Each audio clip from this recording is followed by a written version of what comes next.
फसवेगिरीच्या आड महिलांचं लैंगिक शोषण केल्याच्या आरोपांमध्ये अडकलेल्या खरात विरोधातील तपास आता अधिक गंभीर वळणावर पोहोचलाय।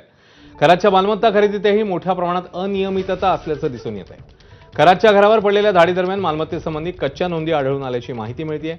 या अपूर्ण नोंदींमुळे बेनामी व्यवहारांचे धागेदोरे समोर येत आहेत। मनी लॉन्ड्रिंगच्या तपासाला वेग आला। ईडी आणि आयकर विभागाच्या संयुक्त कारवाईत 10 कोटींच्या मालमत्तेशी संबंधित महत्त्वाची कागदपत्र जप्त करण्यात आली आहेत। प्राथमिक तपासात फसवणूक आणि खंडणीच्या माध्यमातून मिळवलेला पैसा जमिनीमध्ये गुंतवल्याचं निष्पन्न झालंय।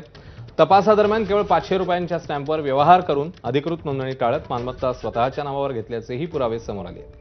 याशिवाय शेल कंपन्यांचा वापर, बनावट व्यवहार, नोंद न केलेले उत्पन्न, बँक खात्यांची हालचाल, कॉल डिटेल रेकॉर्ड्स आणि आयकर रिटर्न्स यांची सखोल छाननी सुरू आहे।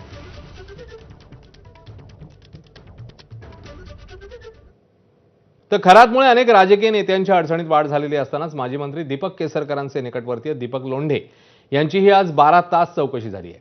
खरात नॉमिनी असणाऱ्या समता पतसंस्थेत दीपक लोंढे आणि त्यांच्या पत्नीच्या नावे 4 खाती असल्याचं समोर आलं। या खात्यांवरून कोट्यवधींचा व्यवहार झाल्याचं उघड झालंय। खरात पती पत्नीच्या बँक खात्यावर लोंढेंकडून देवाणघेवाण झाल्याचा संशय पोलिसांना आहे। त्या दिशेने शिर्डी पोलीस चौकशी करतायत, त्यामुळे लोंढेंच्या जबाबातनं काय माहिती समोर येणार पाहणं महत्त्वाचं आहे।